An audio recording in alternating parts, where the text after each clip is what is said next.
दोस्तों, आज हम एक ऐसे विषय पे बात करेंगे, चर्चा करेंगे जो कि भारत के लिए तो गौरवान्वित की बात है ही। इसके अलावा भारत का एक छोटा सा राज्य बिहार है, उसके लिए भी बहुत बड़ा गौरवान्वित की बात है। जी हाँ दोस्तों, हम नालंदा यूनिवर्सिटी का बात करेंगे, वो विश्वविद्यालय, वो नालंदा यूनिवर्सिटी का बात करेंगे जिसको जलाने के लिए जो है बख्तियार खिलजी ने जो है उसको जलाया, और वो जो है बोला जाता है कि 30 दिन 3 महीने तक जो है वो लगातार जो है जलता रहा। इतने सारे बुक्स थे उनके, इतने सारे लाइब्रेरी में उनके बुक्स रखे हुए थे, लगभग 90 लाख बोला जाता है प्रिंटिंग, मतलब हर तरह के मैन्युस्क्रिप्ट और स्क्रिप्ट और तरह तरह के भाषा में जो है बुक्स रखे हुए थे। तो उसी पे चर्चा करेंगे आसान सा भाषा में। अभी जो है नए नालंदा यूनिवर्सिटी का इनॉग्रेशन करने के लिए आदरणीय प्रधानमंत्री नरेंद्र मोदी जी जो बिहार गए और उसका उद्घाटन किए, उसके बारे में चर्चा करेंगे। जी हाँ दोस्तों, जो नालंदा यूनिवर्सिटी है अपने आप में एक बहुत बड़ा मतलब बहुत बड़ा जो बोल सकते हैं गौरवान्वित करने वाला यूनिवर्सिटी था हमारे भारत में, जो कि बोला जाता है कि लगभग आज से कई वर्षों पहले था, एडी का समय में, उस समय जो था वो बनाया गया था, और वो लगातार इतना व्याख्यात हो कहता गया कि उस पे जो है कई बार जो है बाहर से आक्रमण किया गया, बाहर के द्वारा जो है आक्रमण करके उसके लूटा गया उस नालंदा यूनिवर्सिटी को, कई बार उसको जलाया गया, कई बार उसको डिस्ट्रॉय किया गया। उन्हीं वाक्यों में से कुछ लम्हे हम लोग याद करते हैं कि क्या हुआ था। देखिए 455 एडी या 470 एडी के समय हुन जो आए और आके नालंदा यूनिवर्सिटी पे जो आक्रमण किया और कई तरीके से जो है उसको प्रताड़ित करने की कोशिश की। इसके अलावा जो है उसमें जो है बाकी अमूल्य चीज जिसका मूल्य नहीं हो वो सब सामान जो है ज्वेलरी और कई तरह का चीजें लूट कर जो है वो लेकर गए। इसके अलावा फिर दूसरा इंसिडेंट हम लोग याद करते हैं 7th सेंचुरी में, जब उस समय जो है गौदास जो था राजवंशी, वो जो आकर उस पे नालंदा यूनिवर्सिटी पे आक्रमण किया। ये वेस्ट बंगाल के जो है शासक थे, और वो ईर्षावश और पॉलिटिकली बस जो है उस पे जो है आक्रमण करके डिस्ट्रॉय करने की कोशिश किया और उसको जो है मिटाने की कोशिश की गई। इसके अलावा जब सबसे बड़ा त्रासदी जो आया, जब बख्तियार खिलजी जो आए 1193 में, तो उस समय बख्तियार खिलजी ने जो है पूरी तरह से जो है हिंदू और बौद्ध धर्म, कई धर्मों के लोग जो रहते थे उनसे चिढ़कर जो है वो पूरे नालंदा यूनिवर्सिटी को डिस्ट्रॉय किया और उसमें आग लगा दिए। आग बोला जाता है कि लगभग 3 मंथ तक जो है उसमें आग लगता जलता रहा, और इतने ज्यादा अच्छे बुक्स और अच्छे ज्ञानवर्धक जो मैन्युस्क्रिप्ट ये सब थी उसमें सब जला गया। तो जलने के बाद जो होता है कि उसको कौन याद करता है। तो फिर नालंदा यूनिवर्सिटी जैसे का तैसे रहा। उसका रिवाइवल करने का समय जो है अभी जो है आदरणीय प्रधानमंत्री जो है नरेंद्र मोदी जी, उन्होंने जो है उसके जगह पे एक नया विश्वविद्यालय बनाने की बात कही, नींव रखा और वो उसका जो है फंडिंग कराया गया।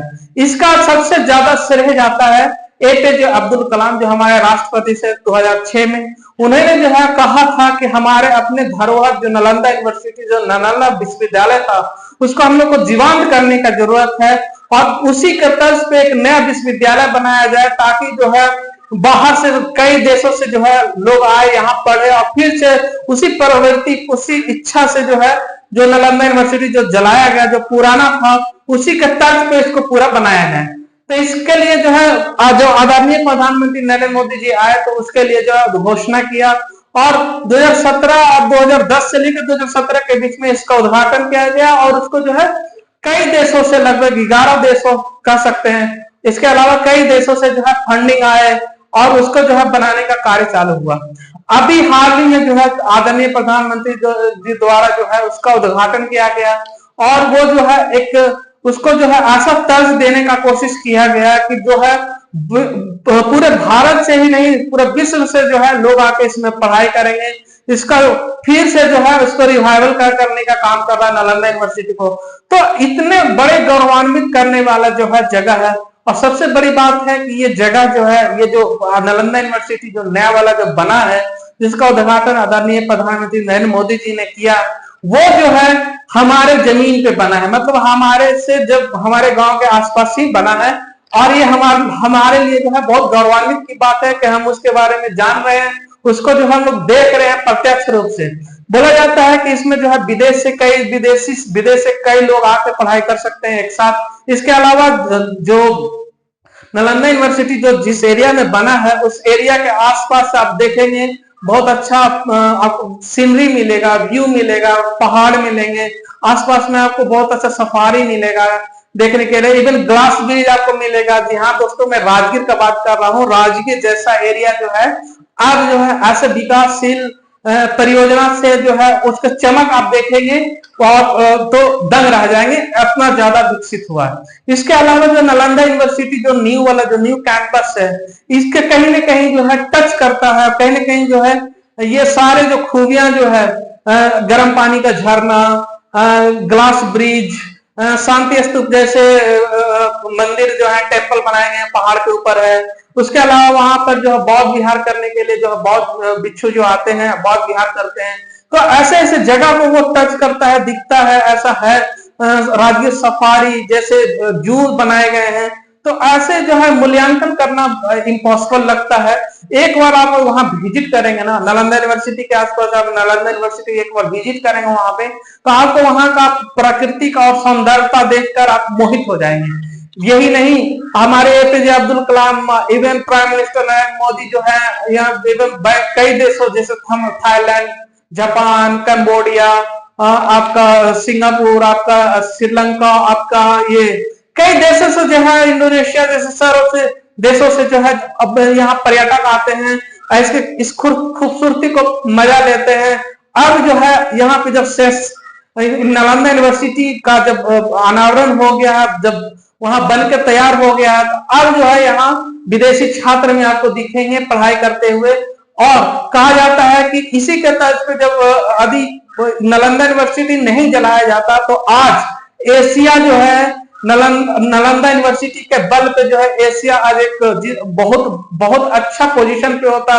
और भारत जैसा देश जो है आज चिड़िया जो सोने के चिड़िया कहलाता था उसको गेन कर लिया होता, क्योंकि इतने ज्यादा साइंटिफिक चीज उस यूनिवर्सिटी में जल के राख हो गया, जल के नेस्तनाबूद हो गया कि उसका कल्पना करना भी मुश्किल है। उसी के तर्ज पे आप देखते हैं ऑक्सफोर्ड यूनिवर्सिटी है। ऑक्सफोर्ड यूनिवर्सिटी से जो बोला जाता है उसका 500 साल बना, मतलब 1063 के आसपास वो ऑक्सफोर्ड यूनिवर्सिटी बना। तो ऑक्सफोर्ड यूनिवर्सिटी में आज तक ऑक्सफोर्ड यूनिवर्सिटी को कोई आंच तक नहीं आया है और आज तक तटस्थ रूप से खड़ा है। वहां से कई तरह के वैज्ञानिक निकलते हैं, कई तरह का शोध होते हैं, कई तरह का जो है इतना तेज डेवलपमेंट जो हुआ है कहीं ना कहीं ऑक्सफोर्ड का देन है। यही चीज यदि भारत में नालंदा यूनिवर्सिटी उस समय जिस तरह था, जिस तरह से लोग आके जो बाहर से आके पढ़ाई करते थे और रिसर्च करते थे, आज देश दुनिया कहीं अलग रूप होता। आज उसका इतना ज्यादा डेवलपमेंट होता क्योंकि इतना ज्यादा उस पर जो है रिसर्च करके पेपर्स रखा गया, पेपर्स बनाया गया, कई तरीके का चीज था। इसके अलावा जो हम देखते हैं कि लड़ाई झगड़े में यूनिवर्सिटी को जला दिया, तो कहीं ना कहीं जब ऑक्सफोर्ड यूनिवर्सिटी से हमको सीखना चाहिए कि ऑक्सफोर्ड में सेकंड वर्ल्ड वॉर होते हुए भी जो है हिटलर और कई जैसे जो है अटैक होने के बाद सेकंड 2 वर्ल्ड वॉर झेलने के बाद भी जो है ऑक्सफोर्ड यूनिवर्सिटी पे एक आंच तक नहीं आया। इसका सबसे बड़ा कारण है कि वहां की जो है संप्रभुता और वहां के लोग जो है उस चीज को मूल्यांकन, उस वेस्टर्न जो लोग हैं वो जानते थे कि ऑक्सफोर्ड यूनिवर्सिटी का मतलब क्या होता है। यदि यही चीज यदि भारत के लोग और भारत में अटैक हुआ उस समय ये चीज पता होता तो शायद आज भारत और एशिया का अलग रूपरेखा होता। रिसर्च और डेवलपमेंट में भारत और एशिया एक अलग व्याख्यात लेके आगे बढ़ गया होता। और जितने जी वर्ल्ड हम लोग देख रहे हैं, जो डेवलप नेशन यूरोप देख रहे हैं, अमेरिका देख रहे हैं, उससे कहीं आगे हमारा एशिया होता और हम होते। तो कहीं ना कहीं इसका खलक तो खलकता ही है। लेकिन जब नालंदा यूनिवर्सिटी का उद्घाटन हुआ तो इसके बाद जो है कई तरह के पूरे वर्ल्ड में इसका एक अलग तरह से पहचान गया है। अब देखना है कि अब जो है किस तरह से इस यूनिवर्सिटी को चलाया जाता है और जिस खूबसूरत जगह पे ये यूनिवर्सिटी बनाया गया है आप नालंदा, पुराने नालंदा यूनिवर्सिटी से बहुत कम डिस्टेंस पे ये नालंदा, न्यू नालंदा कैंपस बनाया गया, नालंदा यूनिवर्सिटी का कैंपस बनाया गया है। ये काफी बहुत बड़ा जगह लेकर बनाया गया है इसमें, और कई तरह के खूबसूरती है उसमें। इवन बोला जाता है कि एनर्जी के लिए भी बहुत बड़े बड़े सोलर प्लेट लगाए गए हैं, मतलब बाहर से एनर्जी लेने की जरूरत नहीं है, करंट आने की जरूरत नहीं है। तो ऐसा जो है, ऐसा नालंदा यूनिवर्सिटी का बात किया जाता है कि ऐसा बनाया गया है। अब देखना है कि ये नालंदा यूनिवर्सिटी जो है भारत को क्या दे पाता है, पूरे विश्व को क्या दे पाता है। तो इसके बारे में हम जब आगे और क्या चर्चा होगा उसके बारे में जानेंगे। लेकिन अब जो है ये नालंदा यूनिवर्सिटी भारत के साथ साथ बिहार के लिए एक गौरवान्वित का काम हो गया, और गौरवान्वित करने वाला जो है एक यूनिवर्सिटी बन गया है, जो कि जिसका जो है हम लोग परिकल्पना जो है कई वर्षों से, 800 सालों से कर रहे थे। तो 800 साल के बाद जो है ऐसा जो है हम लोग को देखने को मिला। तो आगे जो भी डेवलपमेंट होगा बात करेंगे, और इसके अलावा जो हम लोग और चर्चा करेंगे नालंदा यूनिवर्सिटी के ऊपर और इस पे बनाएंगे, वीडियो बनाएंगे और चर्चा करेंगे कि उसका लोकेशन देखेंगे। तो तब तक के लिए धन्यवाद।